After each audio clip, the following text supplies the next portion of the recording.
as most of you know who come regularly, I've been implementing this encouragement from Jason to, after the meditation, to take just a couple of minutes to reflect. What just happened? What'd your mind just do for the last half hour? What'd your body experience? How did you relate to it? What did you see? What did we learn?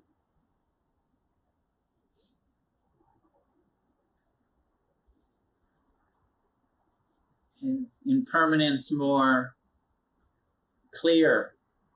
Yes. The impersonal nature of your mind, having a mind of its own, doing whatever the fuck it wants. The shamelessness of our own minds, just planning and remembering and judging and fearing and just thinking. Just the mind just doing what it does. It's so good to reflect back and just remember, recollect. Jason calls his practice recollective awareness. That's how he understands mindfulness. He'll talk to us a bit about it, but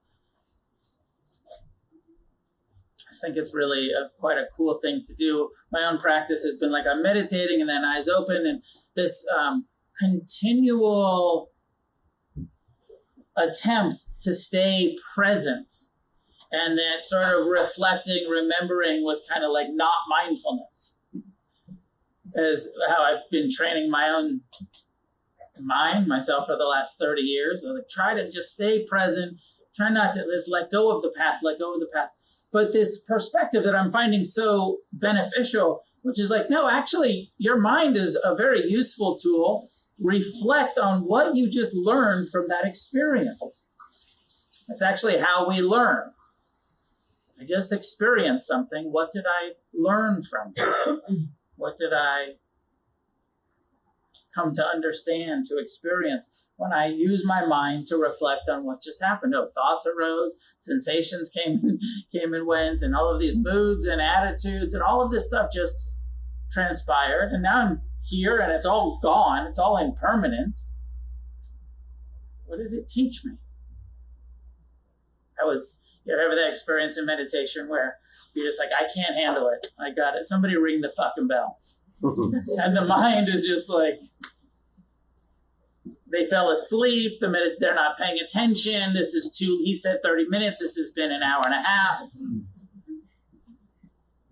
Or you ring the bell and you're like, that was a half hour? That was like 5 minutes. I was having a killer nap. I was in the middle of an awesome fantasy, and you ring the bell and you ruined it. And then you reflect back and be like, oh yeah, I can just lose myself in fantasy. I didn't actually even feel the body or the breath, or I was just in a story.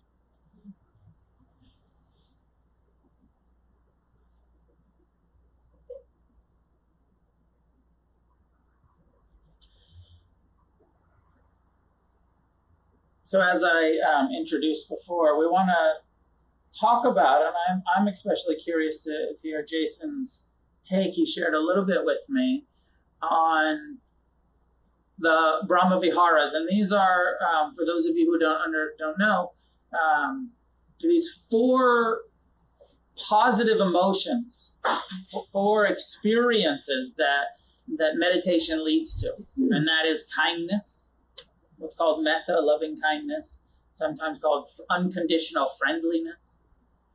And that is compassion, learning to meet our pain, all of the unpleasant experiences of the mind and body with friendliness and with care, mercy, compassion.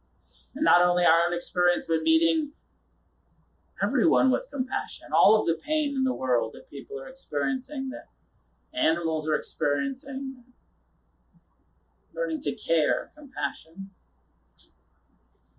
And appreciative joy, sympathetic joy, this experience, the opposite of jealousy, this empathizing with the happiness of others, of actually feeling good about other people's successes and happinesses rather than feeling jealous and envious and in that comparing mind that gets judgmental of fuck them for being so happy or so successful or so, the opposite, that heart quality that feels like good for you. I enjoy your happiness.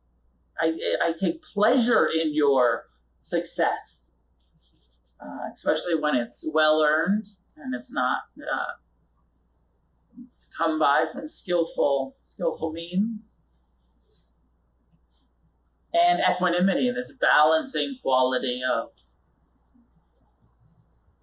understanding that no matter how much we care, no matter how much we love, we can't save anybody. We can't fix anybody. We can't make anybody happy. That it's an inside job. Everybody has to do the work for themselves. And that no matter how spiritual you get, you're not going to be able to make anybody else be spiritual. No matter how compassionate you get, you're not going to be able to make anybody else be compassionate. And that what we can do is inspire and encourage and support and make available the tools, the practices, the teachings that will lead to wisdom, but you can't give wisdom to anybody. Everyone has to develop that for ourselves. You can give them the book, but you can't make them read it. And even if they read it, you can't make them actually apply the practices that will lead to the wisdom. Because, the books are just knowledge. Here's the information of how to develop wisdom. Equanimity is understanding that you can't develop wisdom for anybody else. Or compassion.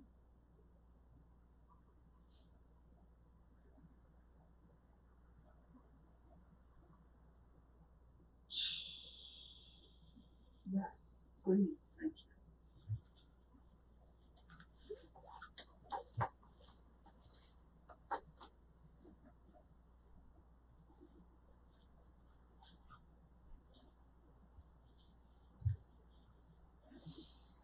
Okay, so what I'd like to say around the Brahmavihārās and developing these, say, higher qualities, these higher emotional qualities of loving kindness, compassion, appreciative joy, and equanimity, is that, first of all, if you look at this last meditation and see that if you had any, so-called negative qualities like some ill will or irritation or aversion, during the course of the sitting, did that change for you? Were you, say, upset at somebody or about a certain situation and found that as you let the thoughts go on and stayed with the feelings or were kinder to yourself around it, did it change? Was there a shift in the way you started to think about somebody and about that situation? Or was there a way in which your mind settled down more, became a bit calmer, a bit more loose and relaxed? And that may have changed as well, your relationship to whatever ill will or upset or annoyance you might have been experiencing. And to me, that's what I'm looking at in somebody's meditation practice, and they're sitting, is that there's a way that we're trusting our mind to be skillful with our experience while we're meditating. That negative thoughts and emotions, or unwholesome thoughts or emotions, or conflictive, however we want to call them, are in a way just parts of ourselves that needs proper attention. They need some way for us to find a way to be with them. And to try to understand them, be interested in them, be kinder, and that those experiences will change. They may even go away without saying goodbye. You just find that you just moved on to something else. And that is sort of how our inner mind, works. We're not necessarily always need to be in a position of trying to push it or get ourselves to a place of being kinder or more compassionate, but to see how that may arise. And those qualities may arise in a impure form. What I mean by that is that you might first feel, some sympathy for somebody or pity. But you might find that, after a while you realize, well, that's not exactly where I want to be here. That too has its own problems in relationship. And you might stay with that and find that there's a way that you are going towards compassion, though you might never reach pure compassion. You might not find that necessarily in this kind of process.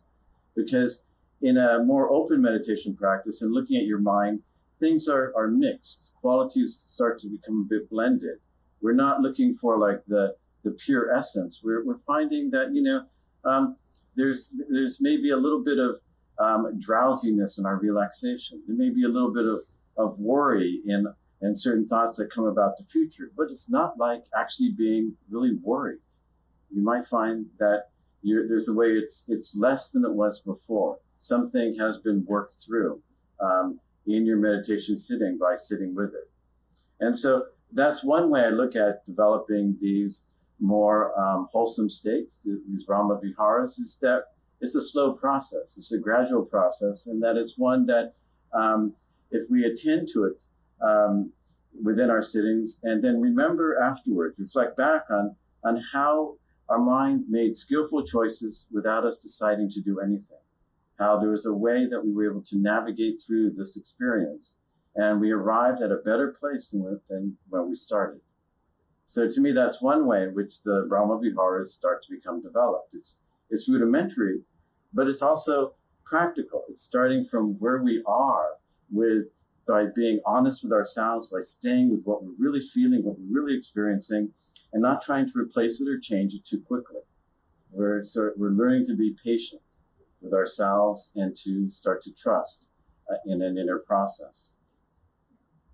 The second way that I see that metta and compassion, equanimity and inclusive joy start to really arise for people and how they might work with them in your meditation sitting is that there are certain people in our lives that we are friendly with.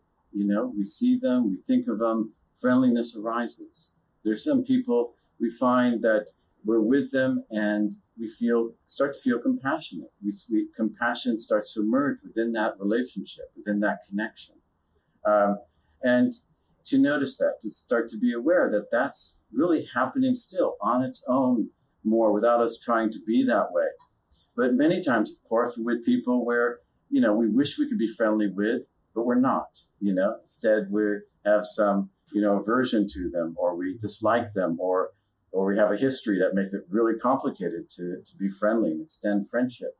And what I would say around that is that, well, maybe you can't practice friendship or friendliness, but you can perhaps be a little bit more equanimous. You can maybe be more interested, curious, engaged in another way with that individual. And so when I look at working with the Brahmavihārās, I kind of see, well, there are situations in people where one is very easy, and yet another is much more difficult. And I tend to go to, equanimity. Some people might find that, they're much more friendly, outgoing people, and it's more natural to be friendly. Others might be more in a kind of like an area where caring and concern for other people is a real strong part of who they are, and find compassion comes readily for different individuals. But appreciative joy and friendliness may be a little bit harder. And so just to know yourself around these qualities and how they arise when you think of people and when you're in the presence of people. Stop here.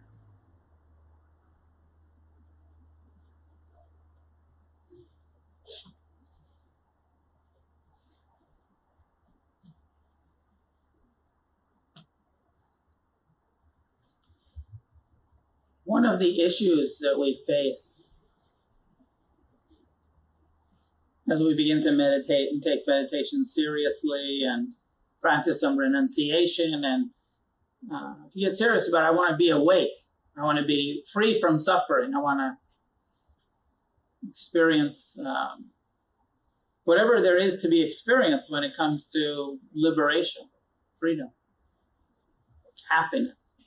One of the issues that we face is, are we using techniques that are getting us free, like real freedom from the causes of suffering? The causes of suffering are at least into 3 categories, which is clinging, craving, aversion, hatred, or delusion, some sort of not seeing clearly. Greed, hatred, delusion, from the classic Buddhist. So are the practices that we're doing allowing us to interact with, turn towards, see clearly the greed, the hatred, and the delusion that's causing suffering in our lives and everyone's life?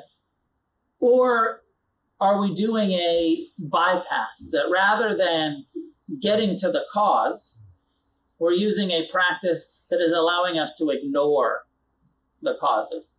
Now, practices that allow us to ignore the causes feel way better than practices that ask us to turn towards and sit with the causes of suffering.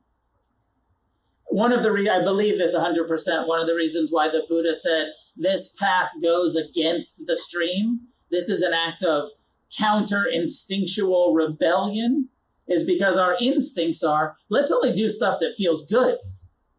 Let's avoid pain and chase pleasure. Survival instinct 101.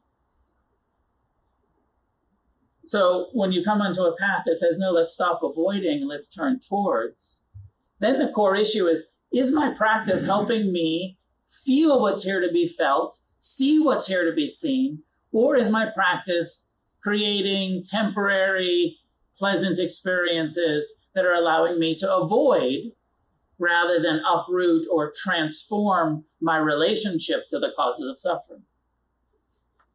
So like when I was talking to like the forgiveness practice or the loving kindness practice, like if every single time we have something difficult happen, we just replace that with loving kindness, compassion, forgiveness, and we just get our mind going on something positive, there's a subtle or not so subtle suppression of that pain. Now, ultimately, the idea is, can I meet this pain by turning towards it and meeting it with loving kindness? Not suppressing it, but yes, it's here. Can I meet it with friendliness? Yes, it's here. Can I meet it with compassion? Yes, it's here. Can I meet it with appreciation? This joy, this pleasure is here. Can I have non-attached appreciation toward it? That's the ideal, but we have to be careful because it's so easy to trick ourselves into thinking, oh yeah, I'm just meeting it with the appropriate response, where really I'm subtly suppressing the pain by faking compassion. I'm subtly not being fully authentic, like loving friendliness, unconditional friendliness. But you don't always feel friendly. Like Jason said, some people, like you see them and you just smile and you feel friendly and you're like, I'm stoked to see you. Metta, easy, natural. You're just excited to see that person and you feel love and kindness and friend. Other people you see and you're like, oh, this guy. Here comes that guy.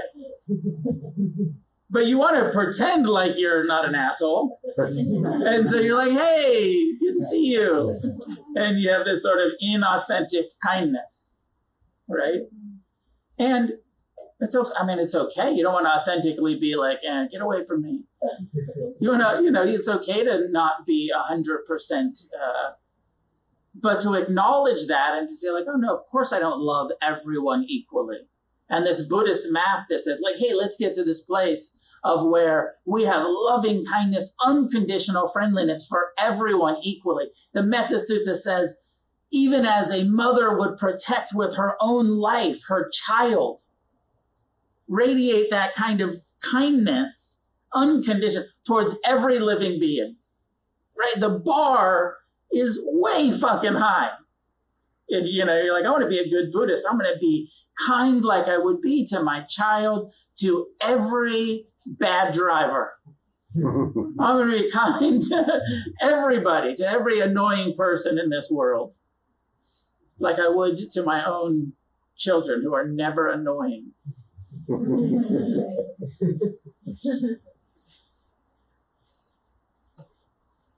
So, an issue around what we call spiritual bypass, and really looking at, am I really turning towards, or am I sometimes using practices to avoid feeling some of the stuff I don't want to feel, and having the ability to sit with it. So I really like what Jason is saying, more sitting with and more trusting that actually wisdom will arise by itself. You don't have to make it happen. I actually think that the Buddha didn't practice loving kindness or compassion or appreciation or forgive. He didn't practice any of that stuff. He practiced mindfulness and concentration. He turned inward, and this is what was revealed when he observed his heart and his mind and this human condition. It was the outcome of mindfulness, not the intentional replacement of thoughts with loving kindness.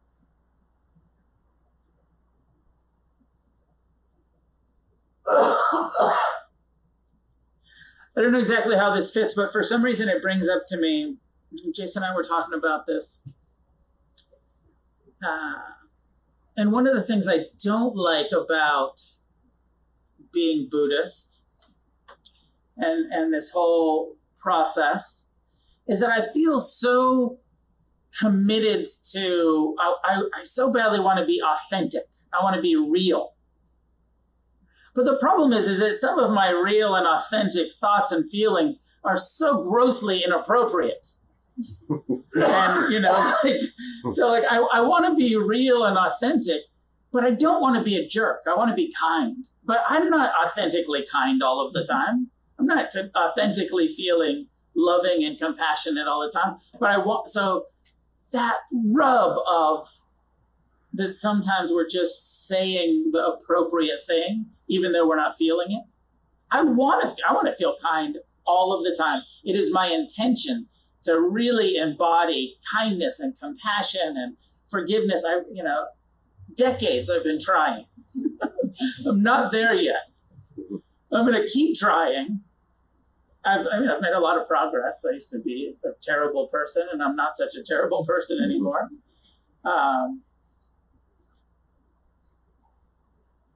But this issue around authenticity, and I realized that, when I was growing up, like a lot of us, the worst thing that you could call somebody was a poser. It's the worst thing. You're not real. You're not authentic. You're not a punk. It was the worst diss. You're a poser. Pseudo. Fake.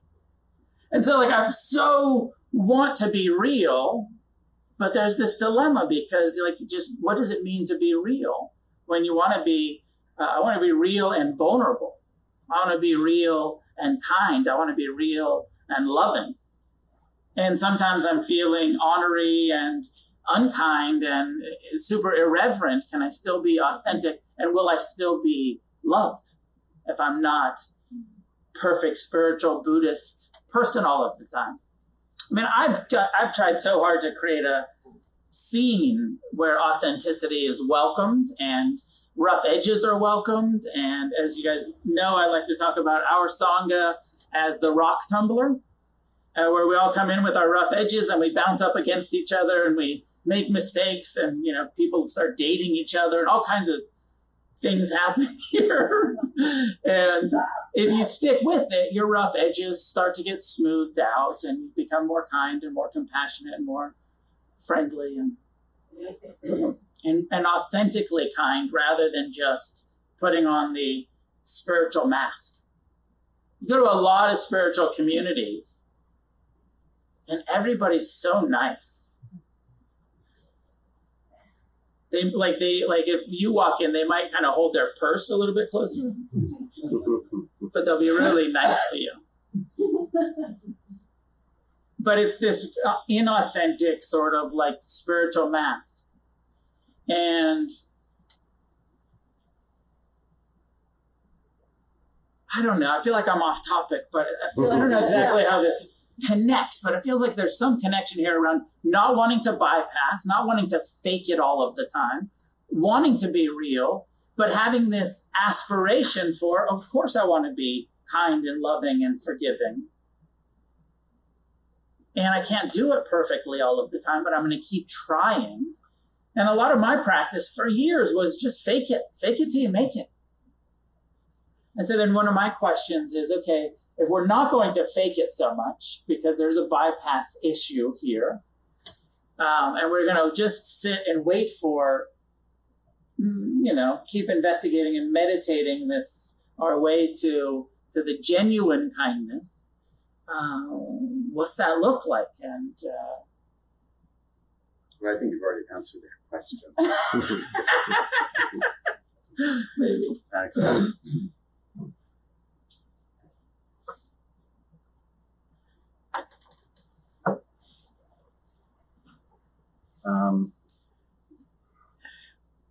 I believe, and this is not a radical idea at all, but it really does come down to our ability to be patient, and to realize that our impatience to get somewhere or to change ourselves in ways that we can't really change may be aggressive. It may be actually pushing us and making us harder on ourselves and more critical. And that there's a way we've been taught in, the Buddhist world, at least, in Vipassana, not to trust our minds. We're not supposed to trust our thinking, our feeling, the various things that come up in our meditation practice. And why is that? I mean, to me, it seems like a story that we're being told to actually give over to somebody else, some other way of thinking and some other way of being, and it's maybe something that's more fake. That, why can't we simply just learn from our experience and trust that we're learning and growing and see the changes in our life and to hear it from people around us, how they've noticed we've changed, and we've noticed that too. And we have been keeping diaries and journals and talking to other people, during our process of change and growth, and seeing that, yes, things are moving in a good direction. And what we may need is just more encouragement and support to keep going. That's not giving up is really part of the problem here. So when Noah talks about authenticity, I see, there is going to be some disconnection between the ideal, where you want to be, and who you want to be, and who you are. That's human nature, and so, the idea isn't, I believe, to now try to become the ideal and then suddenly you're going to grow into it. That's faking it. But rather to notice how you are developing in the direction of the ideal without feeling a need that you have to bring it closer to you next week or next year or at some point. It can sit there, as a place, as an ideal. And I was once a Buddhist monk, and I remember living and in Sri Lanka in monasteries and being with other monks and seeing how certain people were just trying to be the ideal monk and the ideal meditator and the ones who practiced the discipline, perfectly, or arrived at particular prescribed states of awakening and understanding in their meditation practice. And to me, it just seemed like, well, what is that all about? Because you still have to deal with the fact, that, you have to go through difficulties during the day. You still have to eat, you still have to wash your robes, you still have to deal with your loneliness and frustrations and all sorts of things. And that's, I think, where we actually are, is how do we, maybe not in a sense feel like we have to be authentic, but how do we stay with ourselves where we are today and see how that starts to grow and change in the practices that we are doing. let's open up for Yeah, questions. open up for questions. Is what we're saying making sense? Any questions, comments, clarifications, Alan, please? Seems to me that you can be both authentic and non-aspirational. That we all would prefer to be kind, but we don't always feel kind towards somebody. When we act kindly toward them and notice that we don't the difference. That seems to me what the trick is. Yeah, notice when it's genuine and when it's not, and have enough humility to be, of course, it's not always perfect. But I think giving up the aspiration is the game. The drive to be perfect gets in the way of perfection. Right. He's saying that maybe it's the aspiration that gets in the way. And that if we can, the aspiration to be perfect. And I feel like Jason was reflecting something was what I was hearing about that. Like maybe there's some rough edges around some of our insights or some of our intentions or aspirations. Yeah, it's tricky. I feel like Buddhism is tricky for me because there's this perfect ideal of nirvana, of Buddhahood, of becoming so wise that you're responding appropriately, authentically, appropriately all of the time. Now, that having been said, I also love that if you really read the suttas, there's all of these places where the Buddha gets really annoyed with his community and his students, and he's arguing, and it seems like he's actually a little bit aggressively critiquing and pissing people off. Like he's a bit of a radical. He's a bit, like he's pushing some buttons in his society and his culture. And at one point he gets so annoyed with his community that he just walks away. He's just like, I'm out of here. You guys have a liberated Buddha over here and you won't stop arguing. I'm gone. And he just leaves. And so I like that humanity. And then they have to go get him and talk him into coming back. I like that there's that humanness because Buddhism has been a religion for so many thousands of years, and the religion creates this perfection ideal. The Buddha himself, he says, my afflictive emotions never went away. I'm fully liberated, but Mara keeps coming back. Mara as in craving, aversion, self-doubt. The mind keeps doing that. I don't suffer about it anymore, but it hasn't stopped doing that. But my relationship to it has changed so much that I don't suffer about it anymore and take it personally. So I do feel like it's a tricky setup in a tradition that says perfection is possible, aspire to perfection, but then have enough humility to be where you're at while you're there. And the patience that Jason's talking about. Just keep sitting, just keep coming to retreats. You'll make progress slowly. Slowly you'll make progress if you keep doing the work. It's been my experience, First decade, I didn't, I made some progress. Second decade, a little bit more. Third decade, it's like years.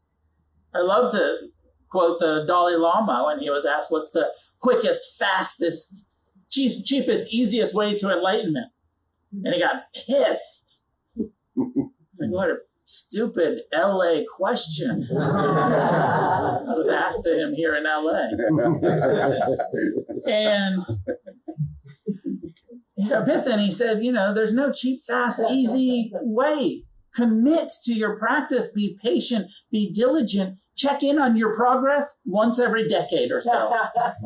Look back every 10 years and say, am I kinder? Am I softer? Am I more loving? Am I more free? Look back.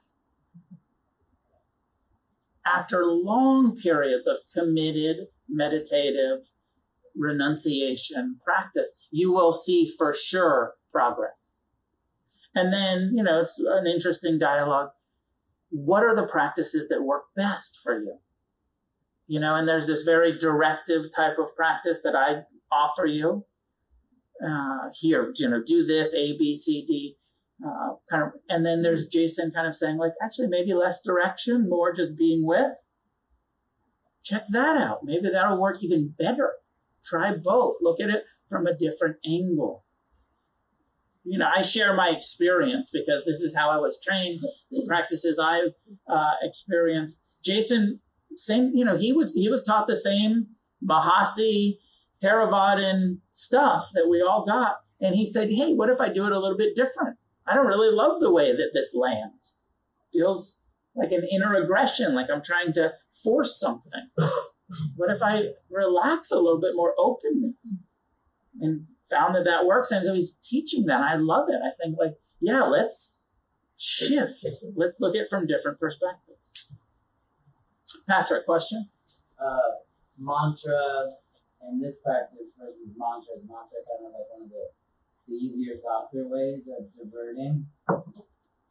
And you keep chanting a mantra when the thoughts come instead of exploring the thoughts. What do you think about like the phrase practices? I mean, it really depends with a mantra. If you know, you're chanting you know, a mantra, another language, Tibetan or Sanskrit, and you're chanting it with a sense of what that means in the tradition and as a mantra given to you by a guru, and it has that kind of power to it. You know, my take on it is you really have to believe it. You know, you really have to believe in that to get the most benefits from it, and that you take it on as a practice. It's a commitment. You know, that has its own direction. It has its own way of working. But if you're just trying out mantras or using a mantra to, you know, experiment in your practice or to focus your attention, I would say that you're just replacing one kind of thinking with another, and that's often how it will start to function. And possibly you might have a mind that can get focused on the words or the rhythm or the tone and the thoughts and get more concentrated, but which is what really is supposed to happen in those practices. It's supposed to develop more samadhi from them. But that may not necessarily happen, and you might be frustrated and find that you're just reciting a mantra over and over again. So that's my take on it. I personally would not prescribe any practice. I'll just tell you how I look at this, is that instead I would listen to people's reports on their sittings and hear the practices that are coming up. So say if somebody was meditating in this very open way, and suddenly they started to have a mantra going on, and it might be gibberish, or it might be, you know, just some phrases that they've come up with, I would just ask them, how was that working for you? What was going on in that experience? Because that would be an experience very similar to getting a mantra and trying out the practice. The difference is when it's arising naturally within your sitting, it's coming up from inside, and there's a certain kind of inner connection. You're not getting it as an external instruction. It's sort of like it's fitting in with your inner stream of consciousness. And so to me, it has more of ability to hold you, to kind of keep your attention, and perhaps even get you more absorbed and concentrated. I'll just reflect on this question for a moment from this Brahmavihāra perspective, which we don't call it mantra practice, but when the classic way of developing forgiveness, loving kindness, compassion, appreciation, equanimity is by repeating phrases slowly over and over, like a mantra, but in the way that we do it in your native language, the language you think in. And there is a function of creating mind habits of repeating this. May I learn to be kind. May I learn to forgive myself. May all beings be happy. May all beings be at ease. May all beings be free from suffering, which is almost like a mantra that does something incredibly healthy to your mind habits. It creates a habit of kindness and a habit of compassion and a habit of forgiveness. So it's not quite mantra as in just concentrating on this kind of your guru gave you the mantra or TM or something like that. But in our Buddhist practice, there is this replacing thoughts with positive, aspirational thoughts. And the outcome is very desirable. Your mind, the kind of attitude, the neighborhood, the perspective of your brain starts to shift the more you put kind intentions and compassionate and forgiveness intentions into your mind. My experience is that it works very well to change the negative habits of the mind and to bring to the forefront more of the wisdom and compassion habits of the mind. There was a book that I never read, but I like the title. That was called something like Turning the Mind into an Ally. And Jason said something about, sometimes in Buddhism we have a very adversarial relationship with our mind, but our goal is to have Buddha mind and to be able to fully trust, and that your mind will become an ally that gives you good advice. And that says, love and forgiveness and non-attachment. Like your mind will be so trained and awakened to the appropriate response that your mind becomes trustworthy, becomes an ally. Rather than where we start from, right? We all came to meditation because our minds were not our allies and they were creating a lot of suffering for us. So we said, I better start meditating because my mind's fucking me over left and right. So I better train it. I better observe it. I better, check it out a little bit more closely. But ultimately, you want to get to the place where your mind is your homie. Homie. Sure. I'll see what you guys up there. It's awesome. And I started with mantra base the first couple of years, and I felt like that helped me a lot with concentration. We were talking about this Saturday, but it's fascinating because then I'm like in my mind, I have this mind that thinks a lot, and I'm like, well, the Buddha went all through India and all these places and tried all this shit and said none of this works. This is what works, and so like I get stuck with, Satchivatthana, 4 foundations, but then I do love like the open awareness thing, and I did hear it that's described as like, anytime I have an intention to control my attention, drop that intention, and I guess like, I like both. I just sometimes wonder like, because I do a lot of noting, but I do have a lot of analytic awareness, sometimes some overview stuff too, I guess. But do you think, like, because you also do Theravada meditation, do you think you got this place because you went through all the foundations and all that stuff, and you can easily obtain this way of meditating now?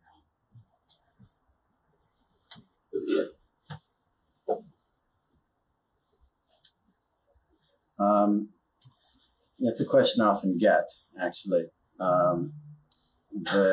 The sense is that, well, this practice of being open and allowing your thoughts and emotions to go on in meditation seems like you need to be in a more advanced place. You need to have developed the capacity first to be concentrated, to be aware of your body, to have a certain amount of equanimity. That certain things probably need to be in place for it to run smoothly. But what I realized early on, and I developed this 30 years ago when I was a monk in Sri Lanka, is that, this is the kind of practice actually when things aren't moving smoothly, that being aware of yourself with all types of emotions and repetitive thoughts and, the various things that are agitating us and getting us to act and think in certain ways that might not be all that useful or productive or friendly. That's the time, I believe, to sit with it and to let this come out. So what I felt is that I actually had to unlearn most of what I had learned before to sit with my mind as it was. I had to kind of go back to the beginning, which is why I wrote my book, Unlearning Meditation. Essentially, what occurred to me is that all the practices I did were starting to get in the way and crowd out to make it difficult to just let my thinking continue. But then what I found after a while is that the practices started coming back. The habits of mind started emerging in a much cleaner way, and so that's what I hope for people who've done various practices before, that they sort of surrender and drop the attachment to the techniques they had and see where their mind goes, and then find that the training starts to emerge, not now as training, but as a skillful way of being with your experience. I think we're out of time, but I want to say a couple things. We have some announcements. Yesterday, Jason and I did this webinar, where we had some discussion about the Satipatthana, which is the core mindfulness teachings, the 4 foundations of mindfulness. And this question that isn't asked very much, but Jason is asking, and I like it, which is the Satipatthana meditation instructions? Is it directions? Is it directive? Or is it a description of what happens if you sit down and pay attention? Is it descriptive or is it directive? Yes, the answer is yes, it is both.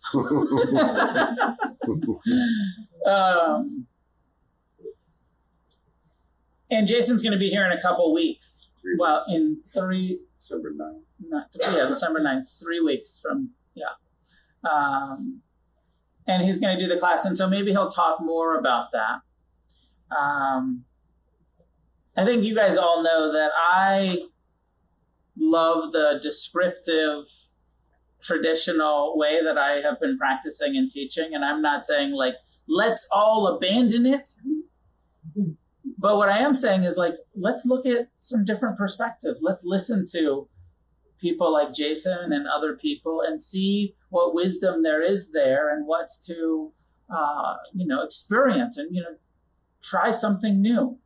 And I'm not saying, like, stop doing your metta phrases and stop doing your mindfulness or your noting or, but look at it from a different angle. Practice with it in a different way. Thanks for joining me tonight. Oh, you're welcome. And thanks for subbing in a couple weeks when you come back. This will be my last class for the month until the end of December.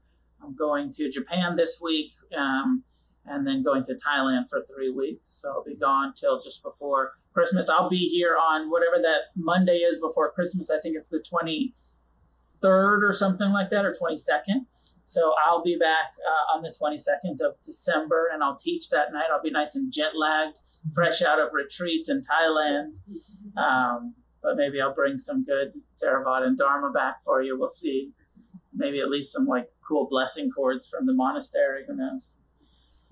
So come sit with me then at the end of the month. And you'll have subs every Monday night. Soma's going to do a night. Ward's going to do a night. Jason Murphy's going to do a night. Jason Siff. Maybe Casey, although I think maybe there's only 4 needed. So come sit. Remember that you come for the Sangha, not the teacher, that you come to sit with each other. It's part of our practice. So even though I won't be here, check out the other people. Wednesdays is going to be happening. Jason, thank you, Ashley, for the reminder. Wednesdays is going to continue to happen, and Jason Murphy, who's in the back, you want to stand up, Jason? Jason Murphy is now, kind of holding the space, teaching the Wednesday night class. Jason did my first teacher training 12 years ago,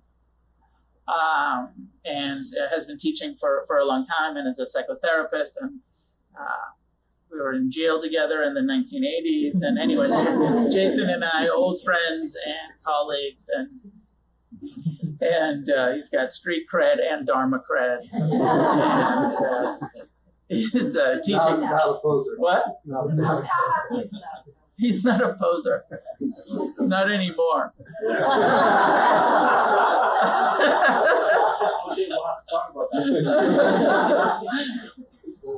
You'll have to come and see and talk to Jason about that.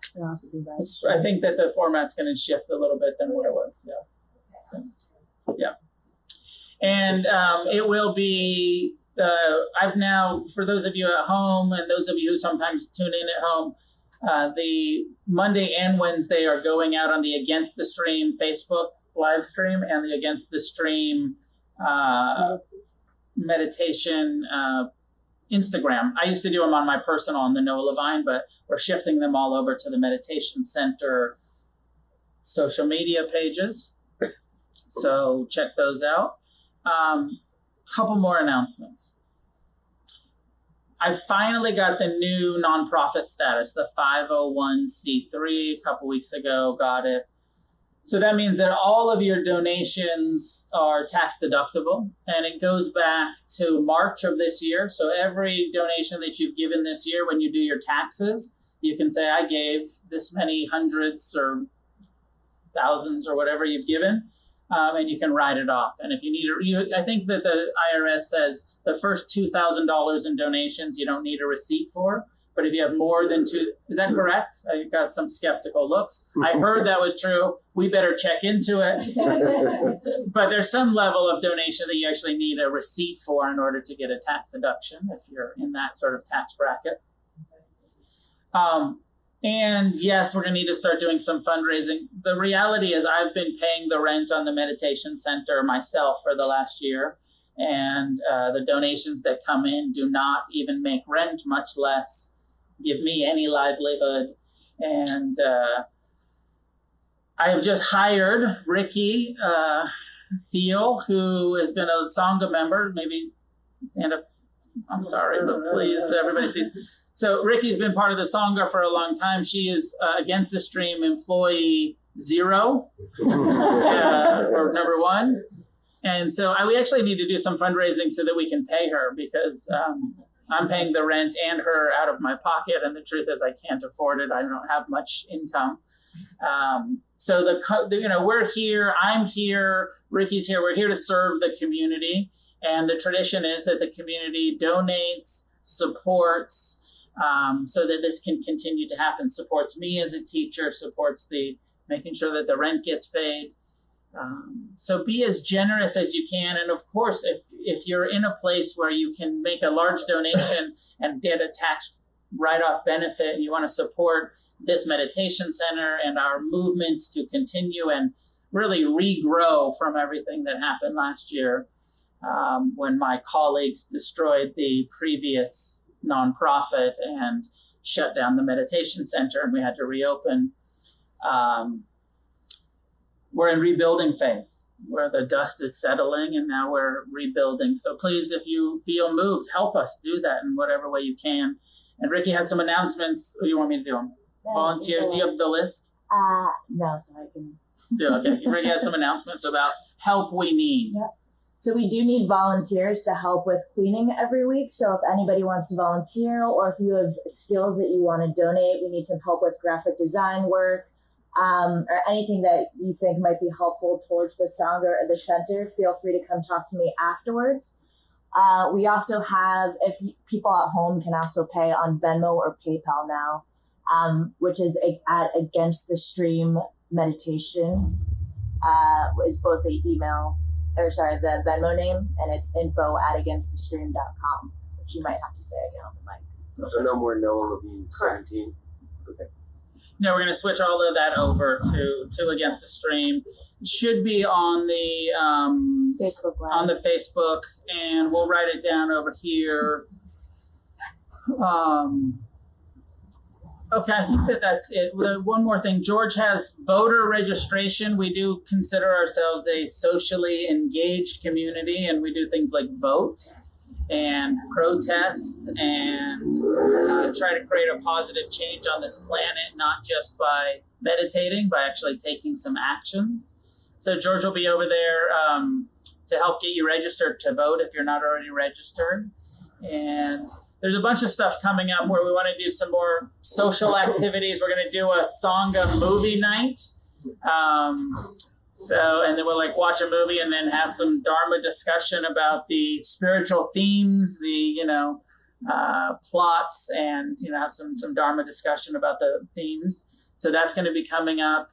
And especially next year, intentions to do more activist stuff and outreach stuff with Soma's organization, the Sidewalk Project, and somebody was reminding me that we used to go do stuff with Surfrider and clean up the beaches, and really the intention to let's not only practice here in the room together, but let's get out into the world and do some service as a community together.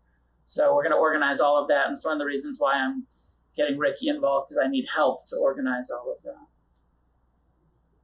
Was there something else, George? That was it. Vote. Vote twice and move to Ohio and vote.